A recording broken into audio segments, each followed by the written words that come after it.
January 18th, 2023 Planning and Zoning meeting. It is 7:03 PM. And I'm going to start this meeting tonight because we don't have a president, we don't have, or chair, sorry. We have a president. Well, sort of, even that's going away. So, let's start with,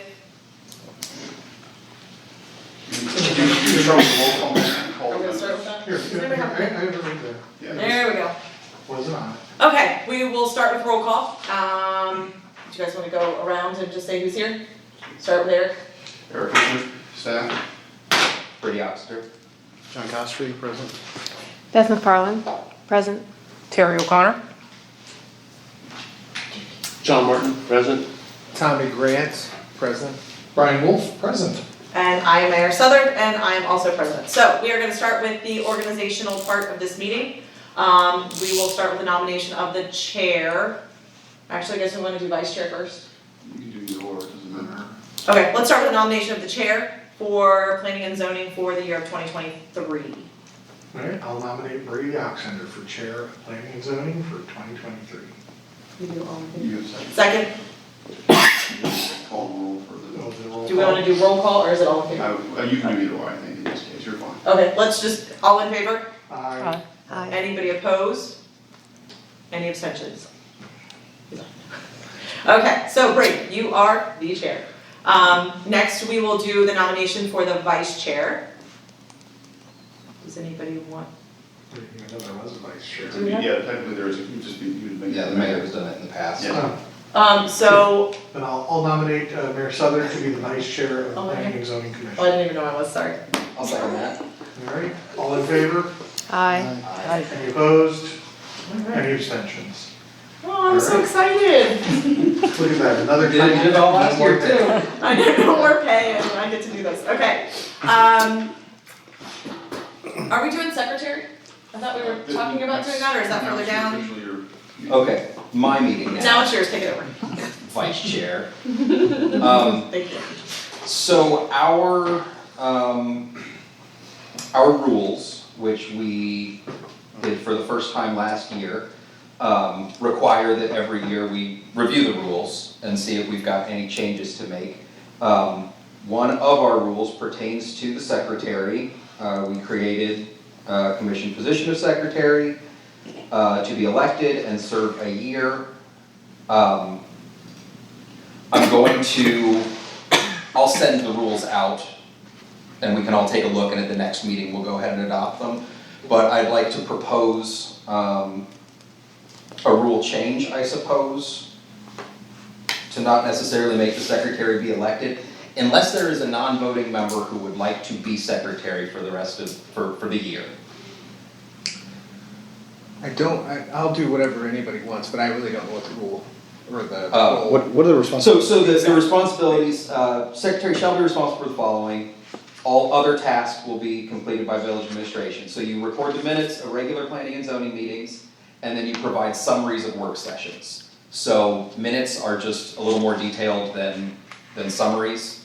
Work sessions are just a lot of, generally spitballing, so we don't need to go as in detail.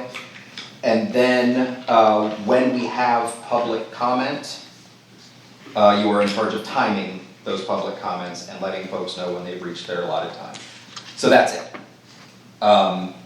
If no one wants to do it as a position, I'm going to ask that we rotate it among the non-voting members, so that you realistically are doing it 4 times a year.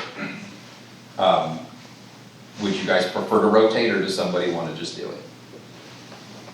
And I'm just asking the non-voting members. Rotate for me. I think we should share the love. It seems like a fair. Okay, then let's do that. So I will draft up a rule change. I will handle the minutes for this meeting. And then, so Beth, you can, Pay you attention. were wonderful last year, and now we're getting you off the hook, so you can, I had my year, right. you paid your penance, you can be done. So I'll do the minutes for this meeting, and then I will incorporate a rule revision that talks about having, someone serve as secretary at each meeting as opposed to electing someone. In that rotation, if that's what we're going with, I'd recommend developing a calendar as early as possible so that people can plan accordingly. Sure, I can do that. Could we just do it by like a month, January, February? Sometimes we have 2 meetings per month. I know. We don't. Yeah, I'll put something together. That'd be easier though. Sometimes you get the, sometimes you get the bull, sometimes you get the horn. There it Yes. is. That's what I was thinking. When I type it up, like, Exactly what I was what is it? Third format? Yeah, we will But it's take like care of the that at the agenda, next meeting as well. And then just the notes. So, take a look, again, I'll email out the rules, How I do it. take a look at them, let me know if you've got any thoughts on things that should be changed for the year, and then at the next meeting, we'll go ahead and adopt the rules. Cool? Cool. Okay, so we are moving along. On to approval of the minutes. Those were sent out. Does anybody have changes or corrections? Is there a motion to approve the minutes as submitted?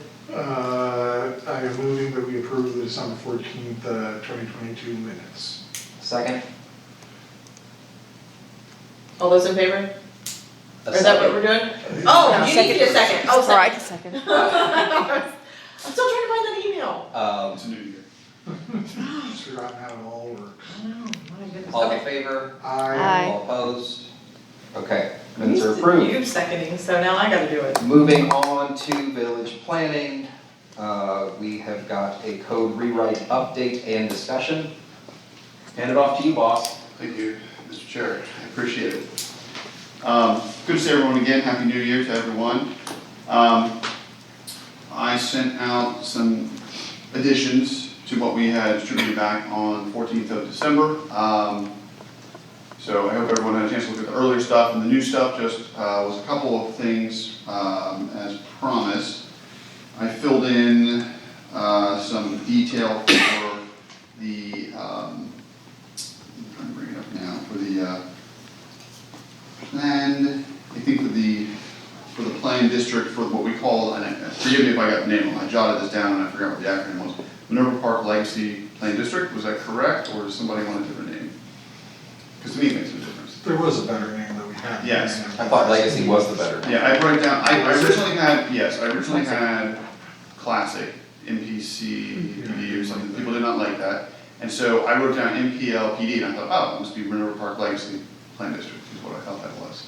Unless the L meant something else. Right, that was, Legacy Okay, was I threw it perfect. out as an option, Yes. I don't so. hate it.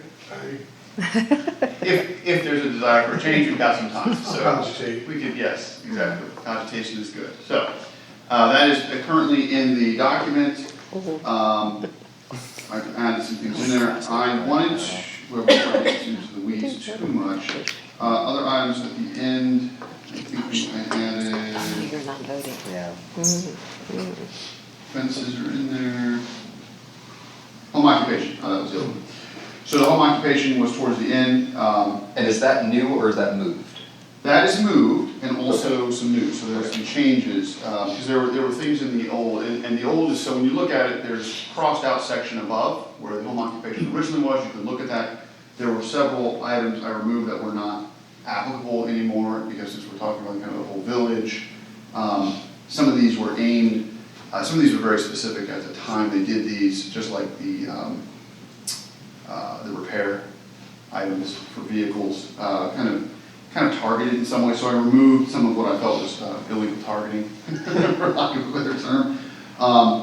And specifically, there'll be it's something people just need to look at, read, think about in the next 2 weeks, come back, and we should talk a little more in detail about the home occupation, because it can get a little weedy. But from last month to this month, if anyone has comments on the rest of the document, I'd appreciate knowing that, and I do have a handout. Little artwork for everybody today. Yes. Drawing. Yeah, colors. Everything for everybody, it's wonderful.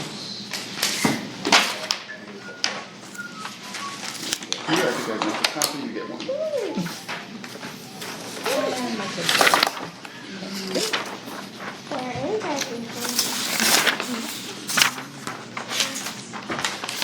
Thank you, sir. You're welcome. Thank you, sir. I can see my house from here. Yes, that's All right, so if everyone remembers, this is the original wonderful map. It's all we have left of the zoning map, so lovely as it is. Essentially, this is the section that was brought in for MI over here. This area in yellow is an R3 district. The red is a suburban office and institutional district. The end is neighborhood, or the blue is neighborhood commercial, and there's a little bitty thing over here called R12, in which we have the condos, so a little bit higher density. And over in the corner, there was a planned industrial district that they put in some years back when they allowed the storage facility to go in. What I'm proposing to you, a couple things. One, obviously we're overdue for the zoning map addition anyway due to the new area, so we've got to do a zoning map. This is good timing as we're going to adopt the text, the process to adopting the zoning map with the text, which we'll handle at the council level with advertised public hearing, all that kind of good stuff, all that stuff goes into it. Most of the neighborhood commercial in blue here on the new map is the same as it was before. I don't think there's anything additional. What I did is that we have this odd R2 district, which we're getting rid of as proposed, because it's worthless. The schools are on top of the R2, and there's really other commercial that's up here that's in R2. So I'm proposing that you'll see that this is all now the office district, SO district. And then the rest of Minerva Park, not including the larger lots on Jordan Road, the larger lots on Jordan Road will remain in R3 district. Those are the only ones that can conform to the R3 district. It makes sense to leave them in it. The rest of the village outside of the PRD will be in the new Legacy Plain district. There are a couple of the question marks, and these are more for council to decide. This is the time in which we can change the zoning for the light industrial district, so that if anything should ever occur, it could not be redeveloping it as storage. Right. Different discussion, different day, we'll talk about that. And I put question marks on whether or not it's appropriate for the rehab facility, because either that needs a zoning text change or needs to be put into a different district, depends on what council would like to do long-term with that site as well. When the use is finished there, then there may be a better use, which you can zone out. So, but that's what I presented in front of you. It should match up with your text at this point. Now it's just a matter of putting pen and paper and different details within uses and the different texts. But everything's in there. And This map has Yes. Minerva France and Hawthorne and the middle school in two different districts. Correct. Is that- So- okay. So the middle school and the Hawthorne will be changed to the office district, because it's actually SO and institutional. So it makes sense that you put, you move them out of R2 into that type of district, because it's Right. perfectly appropriate. The planned residential district already incorporated the use of that school as part of the overall development agreement, and so there's no need to change that district. And just making sure that we were dotting our i's. And then as far as the redistricting of where the self-storage and the rehab, is that something that should get a recommendation from this body before it goes to council for? It would, because technically they're pushing up the map with, this is the map they push up where we, I already put that district kind of into a hash, office district. Right. It's more of a holding thing, because at the time that gets redeveloped, let's say they do it themselves, a new buyer comes in, maybe half of it burnt down and have to redevelop it. At such time someone will come in with a proposal Right. to council anyways, and you'll rezone the whole thing to, probably in a plain district of some type. To make a new thing. Yes, correct. And then my last question, with that MC that you have there, it looks like 3 and that weird access road, that's really in the village? Yeah, so that's a 399 building, and that's in that neighborhood commercial up there. It's covering,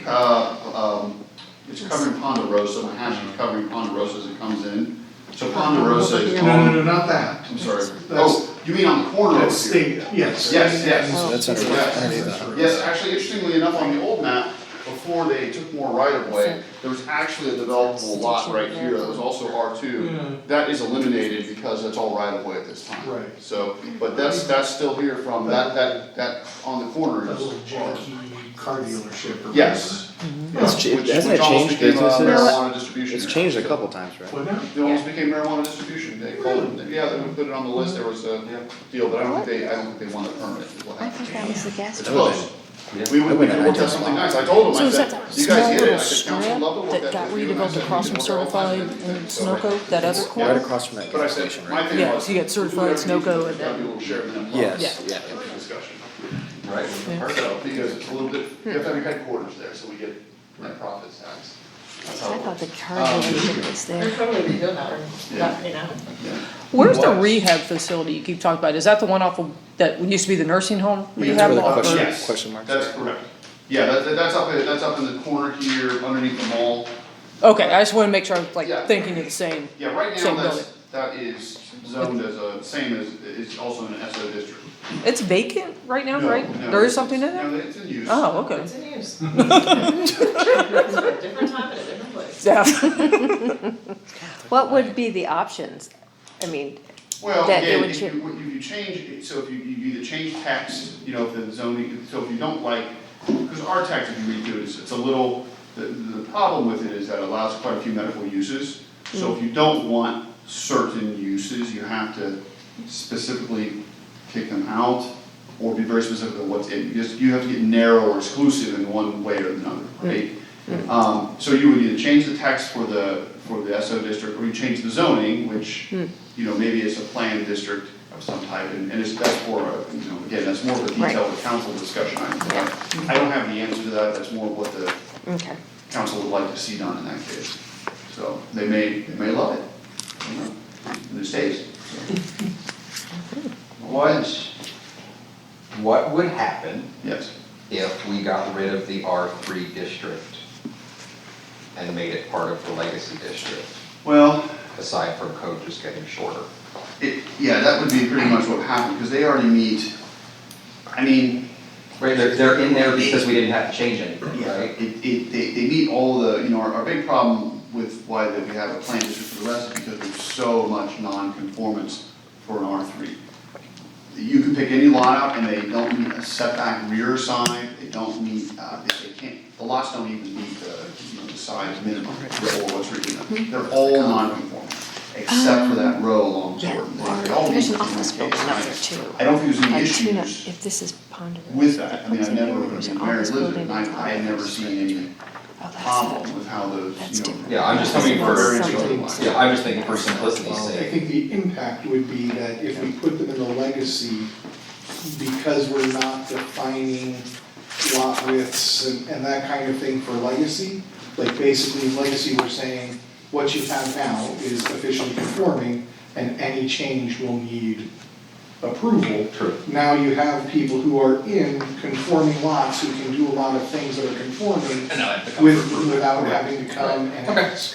Good point. And while, you know, it might be 20 pages of code, It for saves some pages. those 40 houses, it's kind of nice to not have to. Right. I agree with that. Yep. That's what- But like, my arm could be twisted too, like. I mean, I was just wondering what would happen, and I think it has a good point that we then are bringing people in who, under this, wouldn't need to come in. Right. Cool. Did folks over the lovely break take a look at the code and have thoughts and notes and things that they'd like to discuss? What's that? Okay. Yeah, we all do. So I'm wondering if maybe we just start scrolling through more or less, and if you've got a note on a page, then let's talk about it.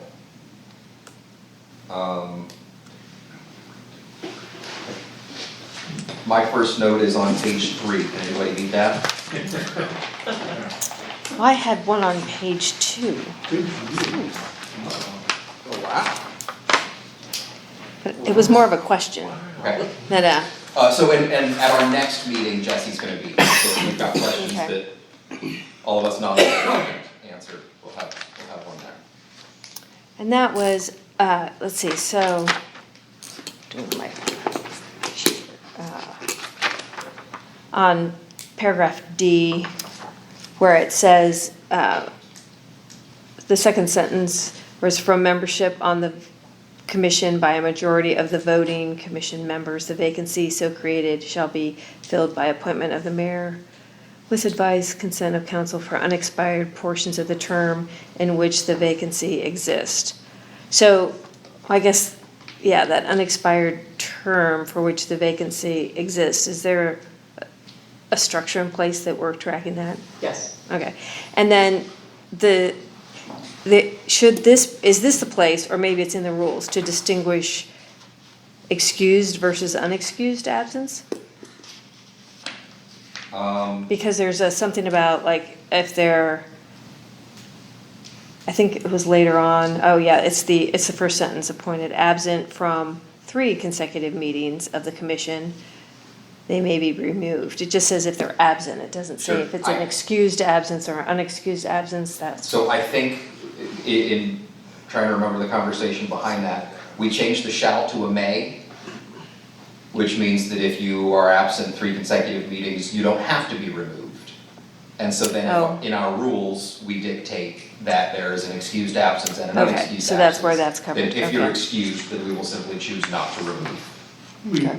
And we don't necessarily have to call out excused or not, it's at the discretion of the body, right? So So that's in I the think rules, yeah, as long okay. as the body understands why one is absent, then it would take someone after 3 consecutive absences to make a motion, and then there would have to be enough appetite to second it and, move through that process.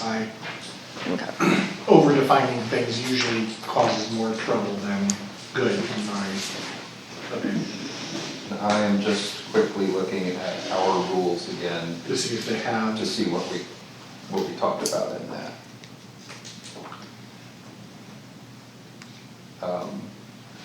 But in the meantime, so that's page 2, page 3, 1202.05 on records. I just had a thought that the last half of the last sentence there, that copies of the minutes shall be provided to the mayor and members of council within 30 days following each meeting. I don't know that that's necessary, that seems to, I mean, it's currently not done, I'm not emailing minutes to everyone, but the first half of that section says that they have to be kept and on file. So it seems like that's just requiring extra emails or extra paper sent around. I think it just puts a timeline on it, right? That's the bigger thing, like, I don't know that, which actual, sorry, I know you said page. It's at the bottom of 1202, the last line. We've already cut building inspector, it's not necessary to put that in there. Oh, within 30 days, here we go, Yeah. I just found it. We probably don't need that in there.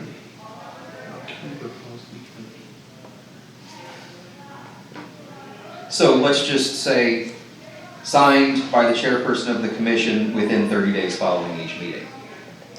Are the minutes posted anywhere in like centralized Yes. location? Yeah, they're on the website. So,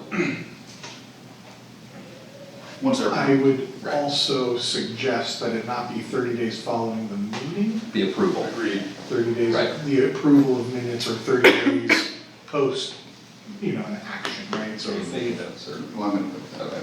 I'm also gonna re-listen to this, so, Okay. we'll get it.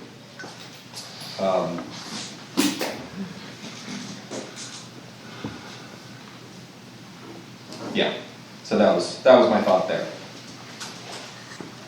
I'm next on page 5.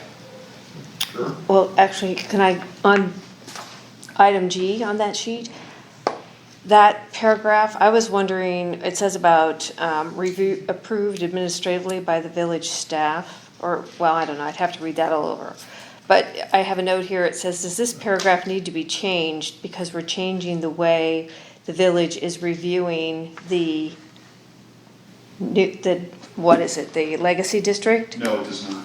Okay, No, the applications come into us first regardless. okay. And then we will, administration distributes them to, obviously we guide the process. So when we have situations whether it's a variance for the whole village, right? Or we have specifically a change to one of these lots, So in addition, the addition in that block is directed within the code would come back to you, because it's already being directed that way within the district, the legacy plan district text.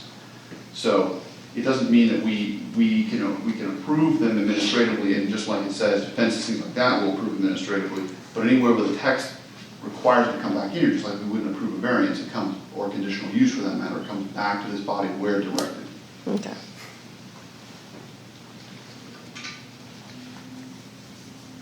Okay, page 5. Yeah. Just Just on D, we change, and we do this somewhere else too.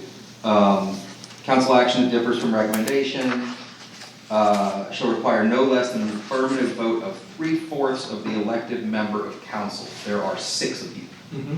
What is 3/4? Four of the 6. That would be 2/3. It takes 5. So current law, current code is 5/6, and then it was changed to 3/4. And I don't think we can do that. I mean, So you can, that's- but it still just takes rounding, right? Because Right. 6 divided by 4 is 1 and a, 1 and a quarter-ish. So that seems, I mean, 5/6 is the same, I mean, what we're saying is it's more than a simple majority. right. I don't think it makes a hoots difference if it's, 6 divided by 4. 1.5. Yeah, that's right. Yeah, Well, so. except the people Well, in you hold. have 3. And so, Well, yeah, but then times 3, so it's 4.5, and since you can't have a half a vote, just winds up to 5. Right. 5 out of 6. so we could, it was in a different section, it was 5/6, and then it was, this 3/4 happens twice Okay. in this document. Because Jesse's the one that put that in there. Right. So they see, he put it back in. So- I feel like 3/4 is consistent with other, so like, in council to suspend the rules to waive readings, you need 3/4 majority, but of course, it has that same problem, right? 3/4, what does that really mean? Well, you can't have 4.5 people voting for it, you need that 5th vote. Right, so I guess I wonder why are, Well, can we actually? right, why are we making it I mean, we can ask confusing when we Jesse if could make there's it a very reason, simple? and if there's no reason, I know I would not object to calling it 5/6. It could be, I'll posit a total guess, is that if you say 5/6, And there's someone absent. and there's someone absent, but 3/4 might have a different interpretation, that if there's 4 people there, you only need 3 votes. I think it's worth Jesse. Yeah, Right, let's just let still him find out. Yeah, yeah, However, yeah. however, the line is of the elected members of council, not of the presidents of Yeah, elected yeah, members so- of council. So that It was just a guess, Yeah, just let's- a curious notion, And that's, yeah. I- amusing. Yes, I presented a curious notion, and I think that if it's going to These cause are curious confusion, then notions. why not make it? Yes. I have a curious notion. Yes. Well, I'm just curious. Right? After 5? Who's got the next one? Can we jump to page 127 and 128? And Uh, between 5 and on- 127. On page 23, Page 23. the very top of the page, we approved class by a 5/6, which is changed to a 3/4. So that's the other place that it happens, and that's where it's clearly changed. Okay. After page 23, 32? 32. So on that chart where it says pedestrian ways or crosswalks, the grade or percent 12 unless steps of an acceptable design are to be constructed. So I just was thinking that maybe it should have a reference to ADA. Because 12 wouldn't be ADA. So as, understood. We can- Or are we like referencing like the Ohio Building Code someplace else, or? No, this was brought in 89. I mean, it's due for, I think what we did, and I know Jesse and I talked about it, some of this needs to be sent to our engineer for a review prior to submission to council, so your point is duly noted. We do have the catch-all where the village engineer may modify these regulations as necessary in this line, but yes, we're due for a review on some of these, because some of these are not, I ain't no doubt are not. Some of them are still standard, some of them perhaps are not. Yeah, probably in 89, the ADA wasn't around then. Right. I have something that's like just minor, like backup on, it was, on 12-1204, where we crossed out, the conflict of interest of the village engineer. It's more of a broader question, but it made me think of conflict of interest. If one of us who are members of this committee bring a variance, do we have it stated in there that we would have to be abstained from like, Legal counsel Voting? would advise That's you, what it was. and again, he'll be here next week, hold your question, because it's an Okay. excellent question. Everyone should hear the answer to it regardless, should be on the record. I think the general answer is, the advice you're gonna get is that you should not vote on your own stuff. right, I mean, but yeah, if there is like just something that even like just off to the side, just whether it does need to be, Council people will also get similar advice, because they have to step out of the dais for that purpose, they're supposed to. right, They are not required to, okay, right? You So- can do that, and then you risk certain For, things. for example, when we were doing the 2999 Dublin Granville Road building purchase, the financing was through the financial institution that one of the people on council Right. worked for, so he had to recuse So- himself from all the conversation about considering that lender and any votes from outside. right. So it's not like it has to be written in, you're just hoping that somebody's, Well, yeah, I mean, the way that's, that Ohio ethics law works is that you never have to abstain from anything. okay. But that doesn't mean that you can't get in big trouble Oh, for if not you abstaining don't. from it. So there's Okay. no, you are the only one who's allowed to decide if it's a conflict of interest before it happens. Right. The courts can decide that it was a conflict of interest afterwards. And so you're always encouraged to err on the side of safety. Yeah, and the good thing is the village legal Standing counsel will firm. tell you his opinion. Or opinion before that happens.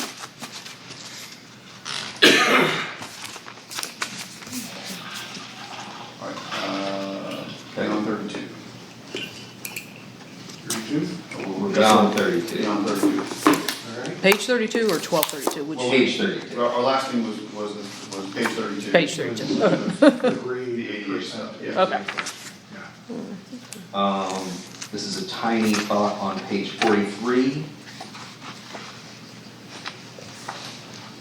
The new D, Okay, as soon as it turns red, hold a public hearing with at least 10 days written notice and provide within 10 days a recommendation. Should we clarify that to say within 10 days after the hearing, just so that there's no confusion? one second, let me read. I don't think there's any problem with that. I don't know if it's necessary, but. Just for clarity's sake. Yeah. Well, I think that's a good, that's also a good guessing question, next one too. Just I mean, if we think that it plainly makes it clearer, I'm sure there's no risk in Yeah, I putting agree it. with that too. So I would just say, make that change unless Jesse, before he types those words and says, hold on there. That's what Jesse sounds like at all. That was That was great, Jesse. terrible Jesse impersonation. Page 52, anybody beat that? I think you probably have, all the good ones. It's not like this is what I do for a living, it's comb through bill drafts. Right.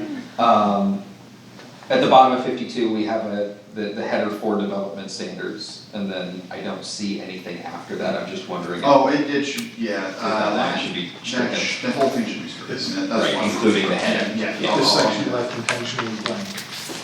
Which, Of course, I don't know that, let me look through this because yeah, the whole, yeah, okay. I'll do that. pretty important, I mean, it's one more line. Well, it is, it avoids confusion, right? Okay. All right, who's up next? Okay. Anybody got to the top of 57? I'm looking. Didn't, 120. Halfway there.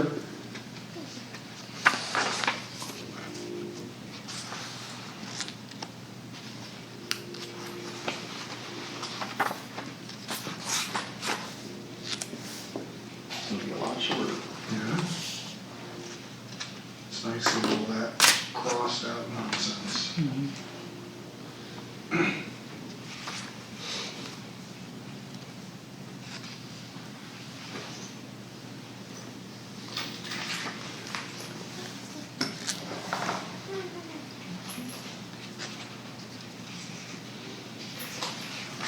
All right, I'm on 128. Uh-oh, alright, so 127 is, You're up, sir.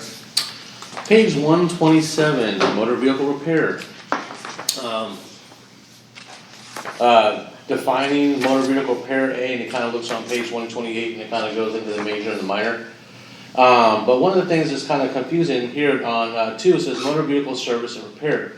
No person shall perform or conduct any motor vehicle service work, grade, occupational, or business, including but not limited to. That's just for like business, correct? hold on. So, yeah, so that's specifically, that is, you are absolutely right, they're not to conduct any occupation or business in the residential district, right? So what they're trying to say is, yes, we understand people, they're trying to walk the line with this code at the time. Yes, you can work on your vehicles, no, you can't run the business of repairing people's vehicles, you can't be collecting money, that kind of thing, out of your house. That's what they're trying to say, so this would definitely be a forbidden home occupation status, based on this code.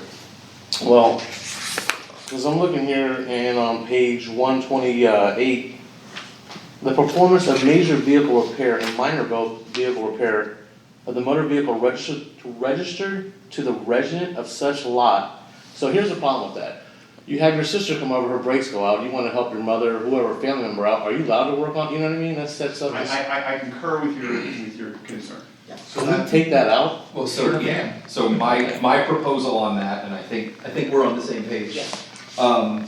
So we would strike most of A at the top of 128, we would strike most of that second line so that it would read, the performance of major vehicle repair and or minor motor vehicle repair shall not constitute a violation of this section, providing, number 1, enclosed in a fully enclosed structure, or performed in a fully enclosed structure.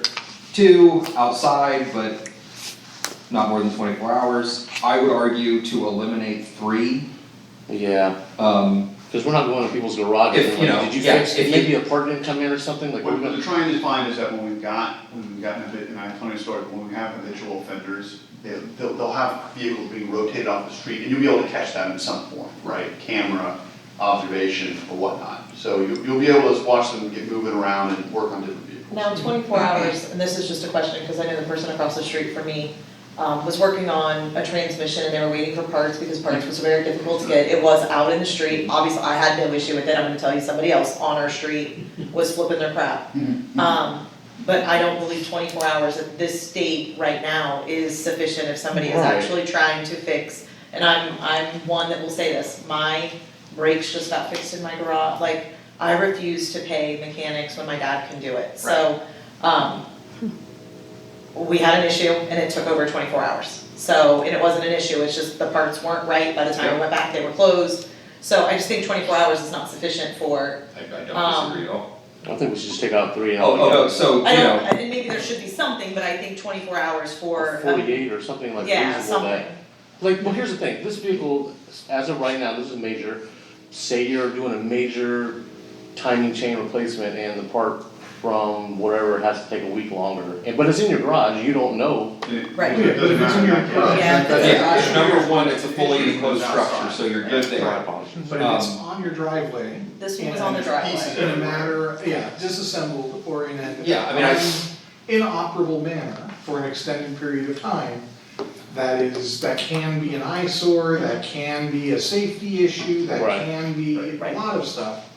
And a lot of this particular language came out of a particular scenario where it was, people who, not as a job or as a whatever, but just a guy who likes to work on cars, had a parade of cars all day and night. And, that is, I think, It's parts of the issue. huh? You don't wanna match, you, either case, whether it's a hobby, whether it's free, whether it's for sale, you don't wanna have people running a business essentially. Well, not even that, like, so, It's one of those. Isn't it one's, just- one's hobby or, personal pleasure is great right up until it disturbs It's a parade. their neighbor. Yeah. And that's what we're trying to decide. What does this body believe is reasonable? You know, how many cars do you wanna see your neighbor fixing in his driveway before you're like, I think I've seen enough cars being fixed in my neighbor's driveway. Isn't it too, like, they're taking up parking spots, right? Well, it's in Essentially. there, so, you know. Yeah, in their it's mind, so potential. you know, we have had discussions about, you know, what is acceptable, you know, business to run in the village, Yeah. and, you know, part of the discussion was the three things that we don't want. We don't want noise, we don't want odors or hazardous kind of pollution, and we don't want folks taking up a line in the street. Right. And so my thought is, if it's one car at a time, and there's always a car parked in their own driveway, and it's a different car, and they're not using really loud power tools, and there's not a parade parked on the street, Sure. I personally don't care. Well, it's, yeah, I mean, Yeah. I Because, think that's- let me just, this is why I'm asking this, I like cars. Sure. I like to go out and buy a new car every almost 2 months. So what's to say that that's a hobby or that's a business? Right. You know, I don't wanna, like, people So- shouldn't be harassed. The DMV for sure, because after you sell, I think the Well- DMV's number is 7, right? So if you sell 7 cars in a year, you need a DMV license. You need to register as a dealer. Right. So every 2 months you're So you're just. good. Just thinking about it right now. Just under that.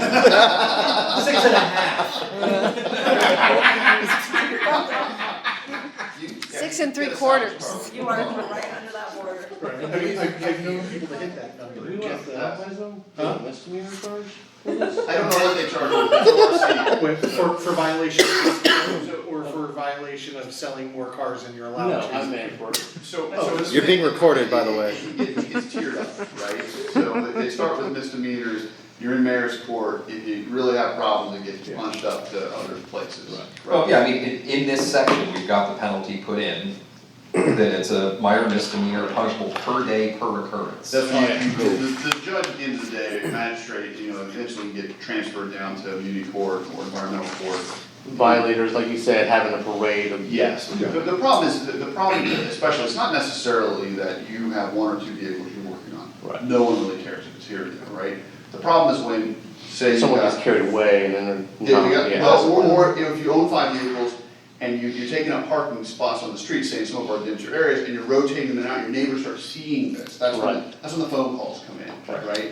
That kind of behavior causes it. And I mean, so, as a thought though, this section applies to service and repair, right? So if you are fixing a vehicle, then you cannot currently fix more than 2 cars in 14 days and they have to be yours. If you are detailing cars, none of this applies. It is the same, it is the same view essentially Yeah. of, you know, of a trunk versus a hood being open, of, you know, some apparatus that makes some noise, of someone in there going in and out of the car. And we're treating vehicle repair differently than car detailing. Why, and should we be? Well, why is because, again, this was code that was written in response to a situation. Right.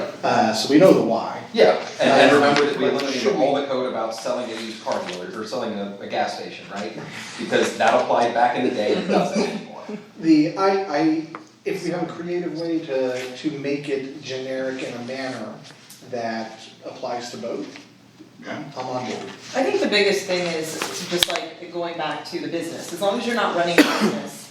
You know, if you're one of those friendly neighbors and you're able to fix somebody's brakes and somebody finds out and then 2 weeks later somebody else's brakes go out and you're doing that. What is the difference between the guy going and cutting 8 people's lawns because he's being a friendly neighbor? Or the person that's fixing the lawnmowers, because we have several people that fix 20 lawnmowers in the village. And those make noise, and you have to run them, and you have to do all of that. So fixing my brakes is definitely not as loud as a lawnmower. So I think, again, like you said, this was in response to something, and I think there's gotta be, you can't run a business, and as long as they are not taking advantage, as long as it's not, just because you're, again, I also understand you can't do an extreme abundance of these types of things and it affect the neighbors. But, I mean, it's easy for me to say I live on an acre and my son, I'll say it on the record, probably washed 4 cars for, not detailing, but 4 cars in our backyard. Nobody knows because my neighbors don't care. Right. But unfortunately, not everybody has that luxury. Also in your backyard where it was generally screened from view, right? So that's the other concern is if it's screened from you and your neighbors can't see it, and it's not so noisy that it violates our noise. Well, except not under current, current code simply says may be performed outside a fully enclosed structure, provided that. So in theory, it still would apply to your backyard. If you hear it disturbed, depending how. Right. I wonder what would happen if we scrapped 2, I mean, if we scrap this whole motor vehicle repair, and when we're working on the language for businesses and otherwise, just kept this in mind. I mean, I'm wondering why we are treating motor vehicle repair different from something else that is in your driveway and makes noise. I also, if I need to recenter my headlights, this code says that I can't do that when it's dark in the summer. And that's what you would. It has to be done between 8 AM and 8 PM, and so good luck. Right. It just, this section seems, This section was made for a reason, and at this point, I think we all know the answer to that question, and I think we need to move past that. So it is not an issue now, in my opinion. I will not oppose scrapping the entire section. Thank you. I would agree with that as long as we're, In the business keeping, section, yeah, as yes. long as we're keeping in mind, we have nuisance code now. Yeah. Right, you cannot be too loud. Right. We will put into the home occupation stuff on who all can park, how many cars you can have parked outside your residence. Mhm. That will take care of the line of cars along the side. And so then we just need to figure out, I'm not okay with a 50-gallon drum of used oil sitting Right. outside somebody's house. So we need to make sure that, Yeah. we're doing it with that in mind. And all of that can live in home occupation. So I am A-okay with that. Is there anybody that's not? I wanna make sure that you guys, That seems like where it should belong, really. that what should be. Well, the home vehicle repair, or the vehicle repair should be under home occupation. Right. Yeah, this is kind of like an odd spot for it. Well, I will say that I think that the intention here, while occupation is a lot of it, I think that it was nuisance was what was trying to be legislated against. Right. So I do think that we have with a clearer noise ordinance or, disturbing the peace ordinance with relation to noise, we're in a better shape there. I think that's a lot of it, right? If someone's running their pneumatic impact driver at 2 a.m, we now have a code that can handle that. Right. No, I completely agree. I think you have 3 different codes that match up to this one, and like he says, this doesn't make sense if you can't fix your lights in the dark. To simply point out, many municipalities have some type of code related to repairs in the front. It's not unusual to have that, they usually all comes about because of a singular incident that leads to the rest, right? Sure. So, I think when we address it in home occupation, you're going to have to also define a business as a free service, because I can still have a nonprofit providing free service that is still a business. So as long as you cover your bases and the impacts of this, once it can be interpreted that way, you can be enforced if someone is taking it to the next level, i.e. they're taking up parking places, because it's also the nuisance of taking up parking places with 7 or 8 vehicles that they're rotating in. That's a big part of this. But I think, again, if you have 7 or 8 cars you're rotating in, you are a business. It could be Not 3 or 4. necessarily. I think So you're that absolutely right, part of to the concern simply before was include, that there were. I have a church example where a guy was doing service for his church in town, and he was rotating it, and he was very popular. And he started out with very good intentions, and as we know, the road to hell's paved with many good intentions, and no pun intended. And he was a good guy, and his boys worked on it with him, and they were in a cul-de-sac, but he was taking up all the spots in the cul-de-sac and rotating the vehicles in and out, and people would drop them off on Sundays, and he'd work on them all week. And we had to step in and say, hey, this is a business, you can still be providing a free service, but you can't be doing this anymore, because your neighbors are their hair's on fire, right? You gotta stop. So, and that was the end of that.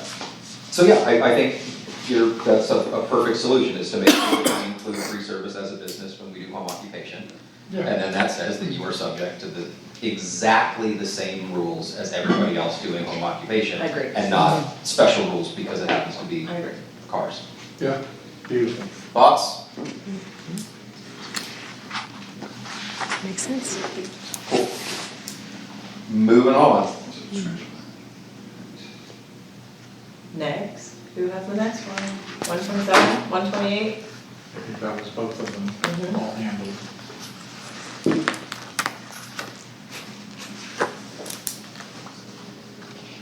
Keep scrolling. Yeah. You would think there'd be a way to just be like, where did I write the next thing? Uh-huh. But no. I think my next thing was, yes, my next was 158. We weren't scratching the heliport You section? should have helicopters in there. No, we weren't, because Yeah. drones Uh, might need to be Right, that's the next. governed at some point. alright. That's the big ones. I'm on 158, and this was our good old sign code. Just toward the top of 158, we've got that chart for B, and I'm just wondering if you want to Oh, leave yeah, that thanks, no. fee schedule, or let We it be want- part of the fee schedule. No, it should be, fees should be, we should reference, thank you, we should reference back to the fees. Directly, I'll put that in there. As directed by council.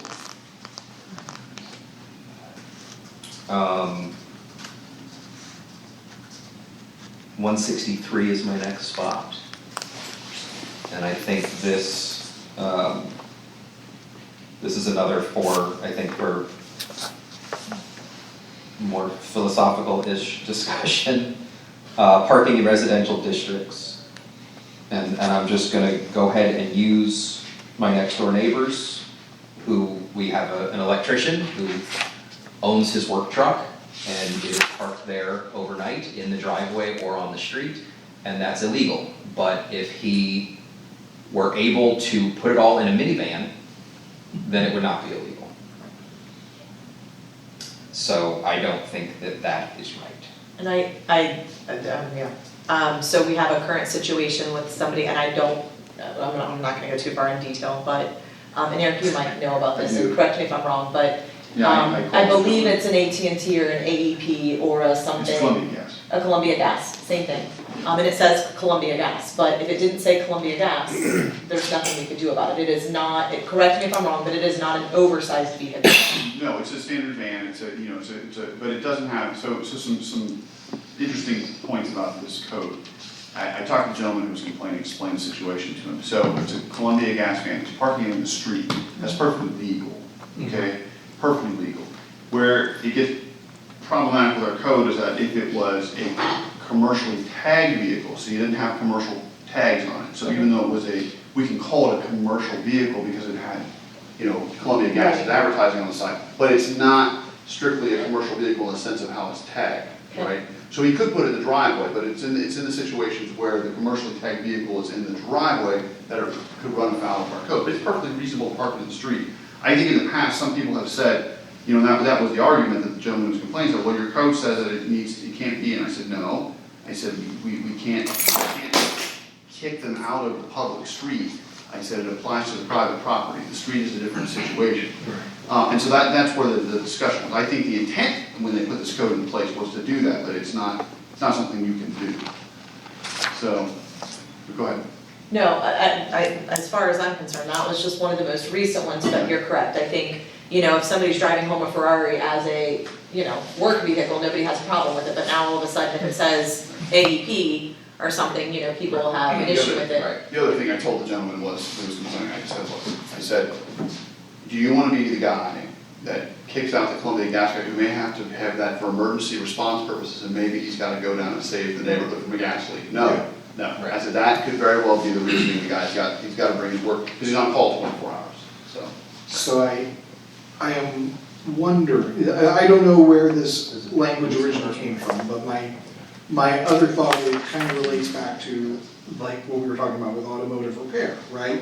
Someone may run their plumbing business out of their house, Right. and they have 5 shop vans And that happens. And, you know, and they're all parked on the street, and their guys show up to their house every day, get their call list, and they go out. That's when we have issues. And then, And that's we have Right, and you will. That's what we have. I mean, there's at least one house in the neighborhood who has two big work vans, and they park them on the street, and it's ugly, but, you know, I'm like, hey, yay, look, a guy who's doing work, and hopefully he's paying his taxes, right? That's my thought on it, but I know that other people see it differently. And so, yeah, so that's Was a it- place for the discussion Yeah. when we're talking about. Yeah, Well, and then I think you also have the oversized vehicles, you know, where do you go, and this is just for a conversation, I'm one of those that, and it's not all the time, but there's a couple people with very large trailers that park on Minerva Lake Road and Yeah. trying to maneuver, and I understand it's not fair to say, well, they do it on Jordan, it's not a problem, but we have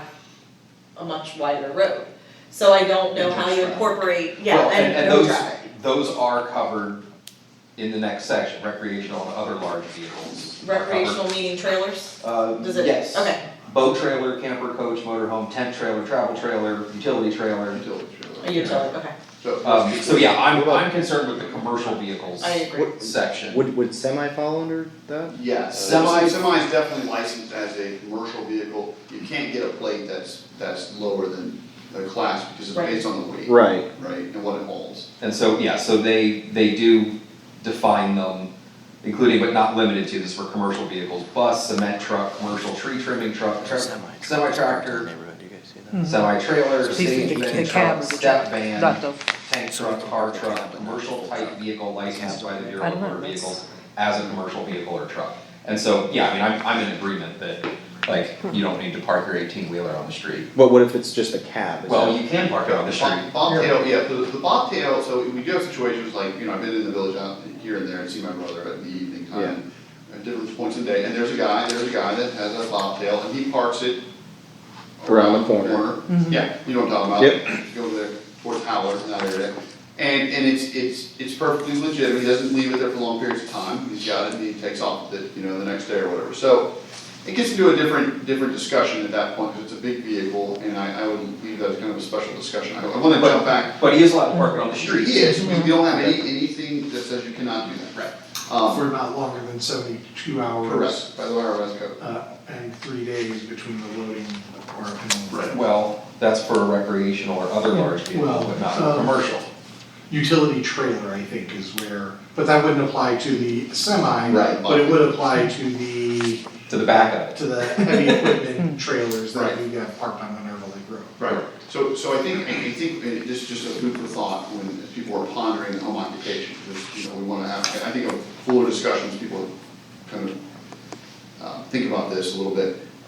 There's a fine line, and where that line is for the community to decide between, you know, if I'm starting out my business, no matter what it is, landscaping, plumbing, some type of service business, I got a vehicle, right? In my mind, from an enforcement standpoint, there's a clear difference, it's this midpoint. I got one or two vehicles, I might have a guy show up in the morning, pick up the truck, you know, and off we go, right? And I'm not disturbing the neighborhood anymore. When I suddenly am very successful and I've jumped to 5 vehicles and I've got people parked, 5 employees or 6 or 7 or 8 people coming, and they're jumping into vehicles in the morning, 7 AM, and they're on, you need to get a place, in my opinion, at that point, right? You have made enough money, you can go get yourself a place, you can run your stuff out of your office, your home office still, if you want. Go get yourself a place where all those vehicles can be parked, not in the village street. Now, where is that in between? 2 vehicles, 3 vehicles, 4 vehicles? You know, I think lower is always better for when you've got people showing up and lots of traffic and then taking up more space on the street, right? Yeah, I agree with that. I think that, you know, the issue here is that this parking residential district's commercial vehicles section refers to who can park what in their own driveway. Right. And then once we get into home occupation, we care less about your driveway and more about the street. Right. And I would say, look, if I'm the guy that works for Columbia Gas or for CSX or for any particular, and I have a company, Spectrum, and I gotta bring my work vehicle home, I personally would rather have that vehicle, you know, as your neighbor. I mean, I would rather have it in the driveway, right? Get it off the street. Right. Right? Better for a lot of reasons. The reason, amusingly enough, the guy that was calling to complain about it was mad because every day he's gotta look out his front window and work out of his house and he sees the damn truck. So if it was in the driveway, Right. We'll give you the call. But it's still there. Yes, that's right. So, it's just funny how it goes. We So- actually have the front, and I don't know if it's still there, but we have the, and I don't know what these are called, so sorry. But like the front half of the semi on Jordan. Yes. And it's usually in the The driveway, but I bobcat. do believe he got in trouble for it being there, but I would have preferred it being there versus in the street. Right. Right, yeah, cause like you were talking before over off Quidville, there's one, and he's not parked in front of anybody's house, it's kind of I know in the where it's ravine. But I have to admit, I think I know what house he lives in, and if it was parked on Black Sycamore, I think I'd have issues with it. But if it's where it's parked now, it's like, well, yeah, that's not, it might be bothering people looking at it from their backyard, but are you, Right. Right. And then, yeah, my thought, if you can park something in your own driveway, that's your driveway. Yeah. You know, our sign code says that you can put whatever you want, you know, in your front yard. I could take a picture of my commercial vehicle, blow it up to life size and put it in my front yard, nobody can do anything, because it's actually parked. We actually might have an argument there. So, Well, and because then- commercial language is not the same as protected free speech, there's two different languages that determine. So you, that's why you can't just throw, Able Roofer sign in your front yard. We can come after you for that. Oh, no, but it's, truck month. I hear you. I firmly hold that belief and I celebrate it. That would be- And now it's a that would be- decoration. That would be an excellent discussion in front of the House Supreme Court, so. Well, and where the semi is on Jordan Road, our driveways are so big, why would you want it in the street? Yeah. I mean, so again. So, think yeah, I don't it's- know what the, I'll take a closer look to figure out what I think the actual change should be to this commercial vehicle section, but it just doesn't make sense to Yeah, me. cogitation, that's got a couple weeks. So. and it, under the recreational vehicle section, it's like, I was just kind of getting clarification, if I bring mine home, so I'm packing it up, and I'm leaving it overnight, and then we're leaving the next morning, am I You're allowed allowed to to be do that. parked, You am get- I allowed to be parked on the street? We specifically, if I recall, it's not in front of me, the code it talks about what you can do in your driveway, right, with the recreational vehicles. Yes. So you're allowed to be there for a certain amount of time, we've looked at that, and you can park it, and we've tried to give people leeway who have the ability to move these RVs to the side or even rear of their homes, right, so that way they're not parking on the street. But you are given some deference to park it in the street for a 2 or 3 day period. Yeah. So, Oh. yeah, so the code says off-street parking of a recreational vehicle is allowed, provided, nothing is parked in the front or side yard, except they're allowed to be in the driveway, but not more than 72 hours, and you have to have 3 days between Right. the next time it Yeah, parks. gotta move it. And then if it's parked, yeah, the side, if you park it basically behind your garage, but the driveway or the street are the same in this case, right? That it's 3 days tops, and then you've gotta have 3 days between when it Before comes it comes back. back. So you could bring it on Wednesday, leave on Friday, come back on Monday, and leave it till Wednesday. I don't love it because we've got, you know, I've got a next door neighbor who's got a pop-up camper, and it's a huge pain for them to get it out of the driveway and into the garage, Yeah. but they do it. I also know that there are folks that have a lot more than that that leave them out, and that it's more of a, so I don't know that I have a better idea for that section. Yeah, I was just like clarifying that it was okay to be on the street, cause I wasn't positive how that read, to like, yeah, for your like, you know, for over a 24-hour period, because you are preparing it for coming or going, Those yeah. vehicles you're allowed to, especially licensed vehicles, you're allowed to park them on the street under the Ohio Revised Code, it's a public street. We would prefer, obviously, that some of the thinner streets, the bigger vehicles come off the roadway for a good reason. That's why some of this allowance is given. But some of them wouldn't necessarily fit in their driveways and not go over Right, so the you- sidewalks, you'd have that You problem. do- You do have that problem, which is Yeah. actually in the newer neighborhood, yeah. So, but again, temporary stuff, you're allowed to do it. I just got a quick question about the sidewalks and the newer section. Right.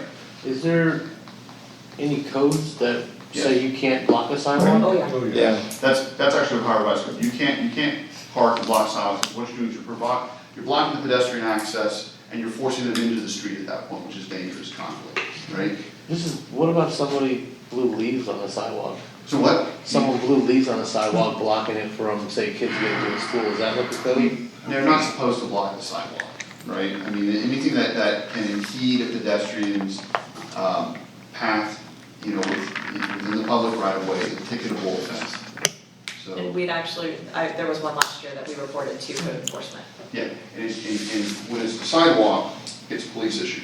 So specifically, we handle it with the officers, because that's, you know, it's still the right of way.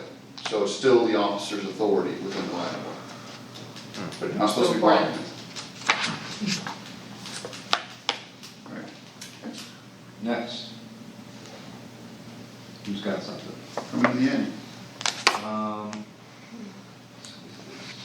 So you're gonna work on that section?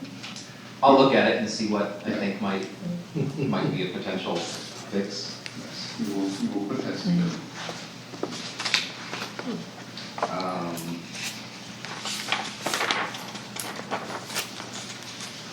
Yeah, then it's just to look at the home occupation.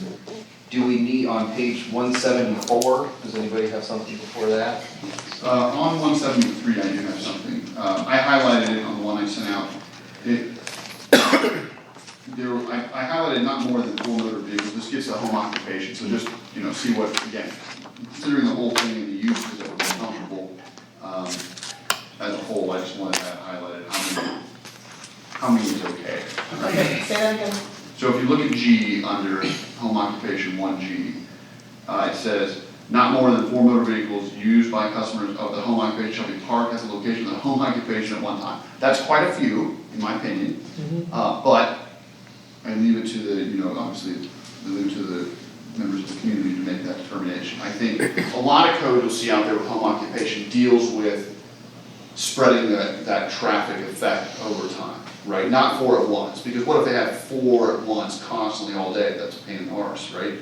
But what they say is, okay, I'm, you know, got a client coming once every hour or half an hour. I've got 1 vehicle rotating in and out.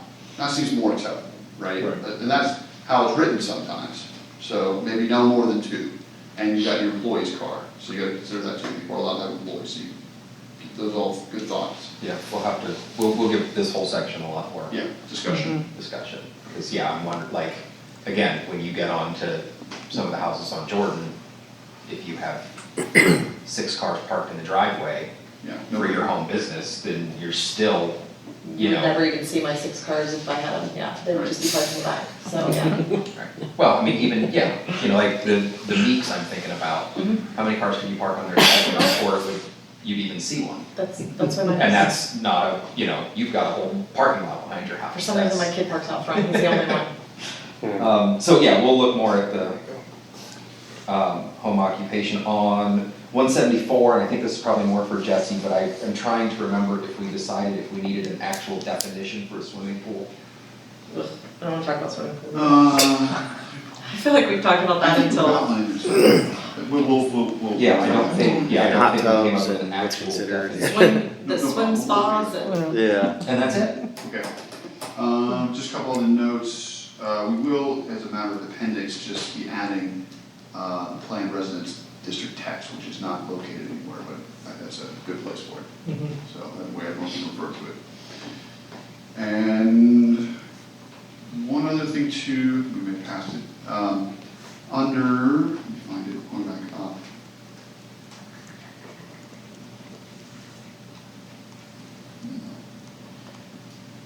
I think, oh, I don't know. For the, going back up to wherever I put in the Minerva Park Legacy Plan District text, I highlighted landscaping.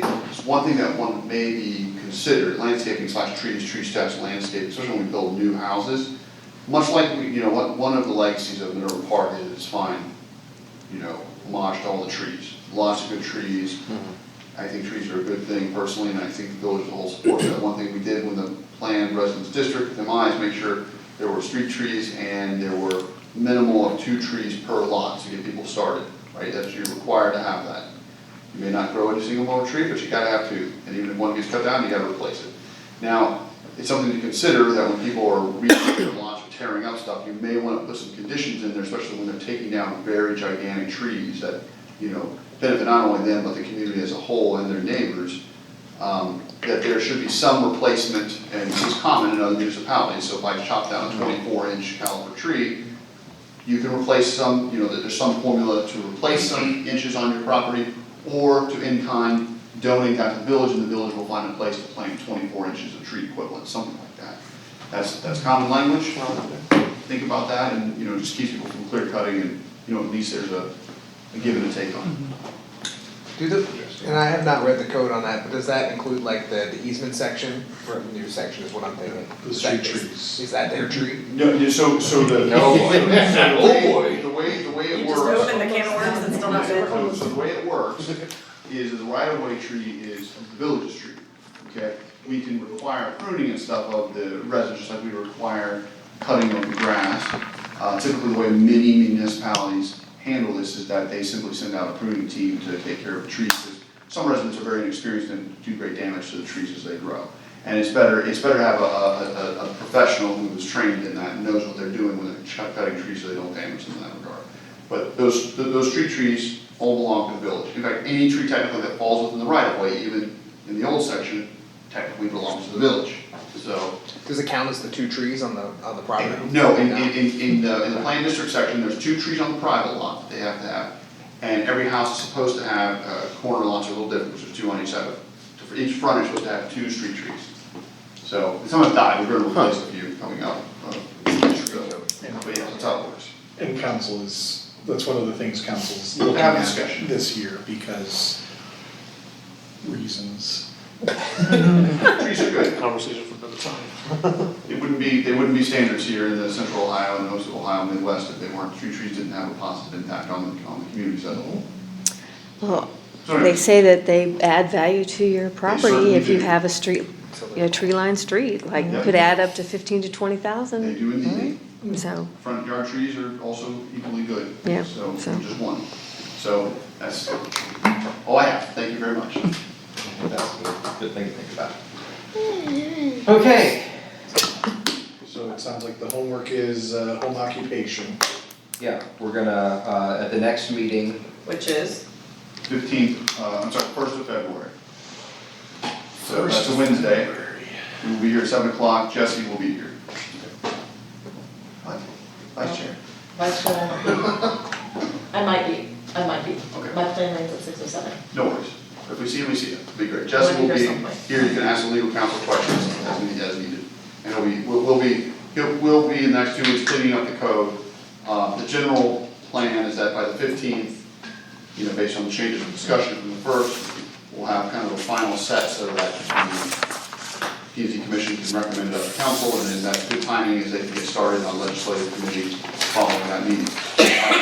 And if something comes up, just so everyone understands, if something pops into anyone's head, post 15th, make a suggestion, the commission can always push it up, and it's gonna take council several months anyways to approve this. There's plenty of time to add any small details, because there's a lot of detail in the code. and that's, yeah, the other thing I wanted to mention is that just so folks understand process. As with most things planning and zoning, we have no concrete authority. It's our job to put our best effort in, do as much work as we can, and then make a suggestion up to council. Council's going to take our suggestion, send it to their legislative committee, and then they're going to, you know, do hopefully not as long of an exercise, you know, as we've done since we've, you know, taken care of a bunch. But they obviously have the ultimate say. This is a regular meeting, and so we have one item on our agenda, which was the code rewrite. We have a member of the public. Would you like to say anything about the code rewrite? It has been very enlightening. Thank you for going through all of that in such great detail. And for sharing your phone. Is there anything at all you'd like to say? Not at this time, but thank you for the offer. What about you? Got anything to say? Is this the best day ever? Most fun meeting you've ever been in? Shrug. Does anybody have anything to add? Once we get through the code rewrite, we're gonna need something to do, so think about what you want the village to look like, Uh-oh. So many things. which might mean coming back to the green space planning. No, we Nothing else to already. add? Okay, so we are in, council has been given the task of voting for or against, the proposed shelter. So it has actually been given to them, they've had their first reading, they're gonna have 2 more. Brady was phenomenal at answering a lot of the questions that they submitted during that. I'm gonna call it coffee with council, but don't know what it's called anymore. We thought we were gonna be able to forward it, but we cannot because our emails are so nice that they don't go back that far. So he has already put together a majority of the answers. I would like to forward it out to everybody. If anybody has anything they would like to add to it before we post it to the website, I'm gonna give it to you guys. This is not a discussion of where we've been, but more of like, any additional thoughts you guys wanna add to it. There might have been a couple questions that were not answered, which were more along the lines of things that I would do, so I'll get those filled out. And the questions that were asked were basically about process.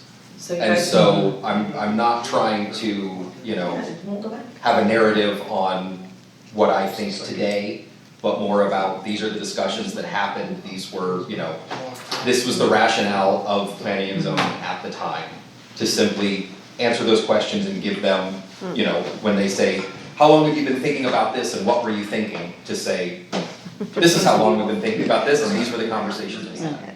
Because most of us were not members at that Right. time, correct? Right. Was- You were only at some of those meetings, I know you were at the field trip that we went to, Beth was at the majority of them, I believe. Yeah. You guys, I don't think were there, so, you know, if you have anything you wanna add to it, but I would mostly be for you guys, and if you wanna add anything to it, cause you've been a Oh, part I'll of be it. adding. Well, all I'm trying to do with this document is accurately recount the discussions that planning and zoning had so that folks understand, you know, how we got where we are. So if, you know, if you have strong opinions on anything written, then keep them to yourself. If you have, you know, unless they are opinions on what procedurally happened or the conversations that you were a part of within this body. Cause yeah, our role again was simply to make a recommendation, and I think we did our due diligence and made a recommendation. And that's all I'm trying to convey is what that due diligence consisted of. So, we'll get that sent out soonish, and then, Yeah, they will, it's just now, we added a few meetings, just so you guys know, we added a few meetings, to read legislation. We did not include that for obvious reasons, we did not want to circumvent the, you know, the circumstances. So we did the first reading, there will be a second reading, in January, and it will be up for voting for those members in the first meeting of February. And it is the legislation is online, it's basically, they're either moving forward or they're not, we're gonna put it out to bid or we're not. The location is the location, I did not, beat around the bush, some people are like, is this where it's going, is this not? No, this is what they're voting on, if they don't wanna move forward, I'm not gonna lose sleep over it, it's just one less project I have to do. But it's gonna be left up to them, so if there's anything you guys would want to add, that's all I'm asking, if there's you know, some of the answers that, like he said, that you don't like, keep to yourself, no kidding. No, it is, cause it's gonna be posted online, so if there's something that you feel like you could add to it, feel free.